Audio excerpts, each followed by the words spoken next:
पता नहीं सामने वो जहाँ ए है यार लेकिन अगर उसे रश ना होया ना राह में सा ना ठीक है गड्डी से हाँ ऐसे पास मोटरसाइकिल राह एक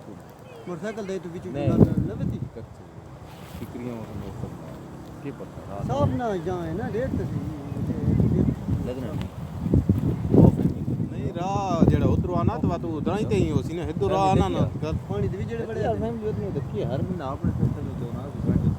ना माफ करियो हर बंदा फैमिली वाला है बच्चा है तो रश बड़ा होती है दूसरी बात नहीं आज रास्ते आज तो हर बंदा निकला हुआ है